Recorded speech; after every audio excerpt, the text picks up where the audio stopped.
Spirit. Amen.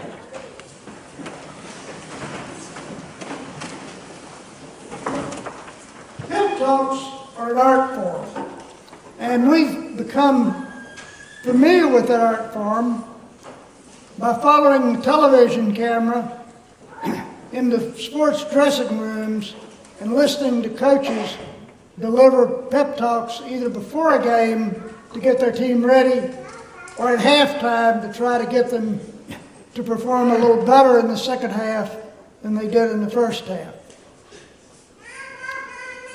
I didn't hear much in the way of pep talks. As a distance runner in track, our coach was the football coach whose track efforts had been putting the shot, and mine were making the mile run, so he didn't have very much advice for me about how to do that. We also hear pep talks if we're salesmen. The sales manager will gather his salespeople together and say, "Come on, get out there and do it," and tell them something to cheer them up about it.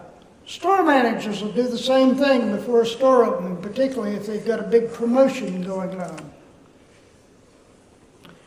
You could see this morning's gospel lesson as God's pep talk to get Peter and James and John, and perhaps even Jesus himself, ready for the crucifixion that would come some 40 days later. Pretty good pep talk, transforming Jesus' appearance, and then God himself speaking, and having Moses and Elijah, the two most important people in Jewish spiritual history, to appear to them also.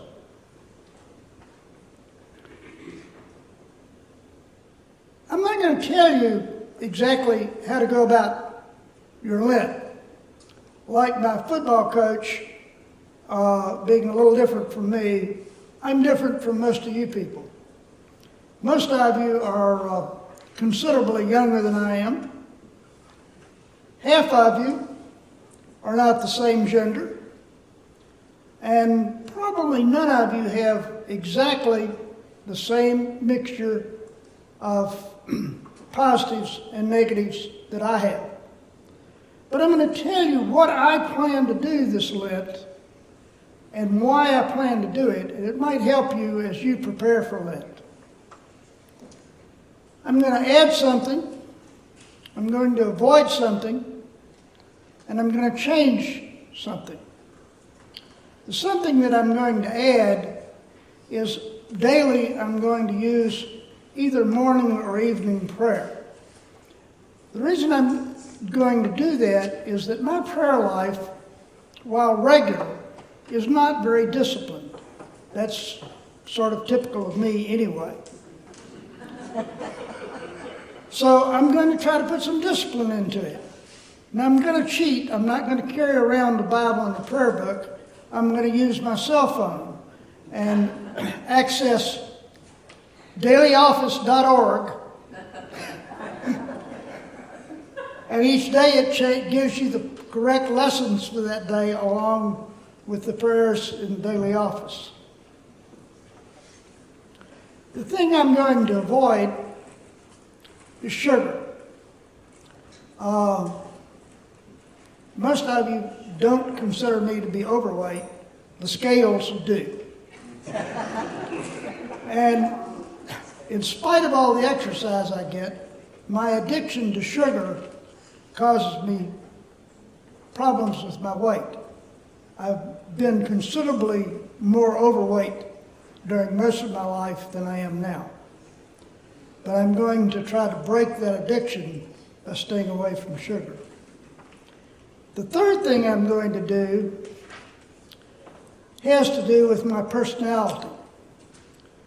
Every test I've ever taken says, "Ernie, you're task-oriented." Now that's a good thing, except when somebody needs to talk to you. And you can't get out of the task enough to pay attention to the people around you. And I'm guilty of that. It's sometimes difficult for me to notice what's going on with the people around me. I'm so focused on what I'm doing. So I'm going to try to pay more attention to the people around me and what they're doing and what their needs are than I have done in the past.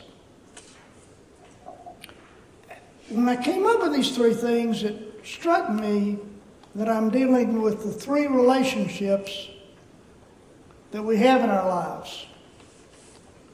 The prayer is about my relationship to God.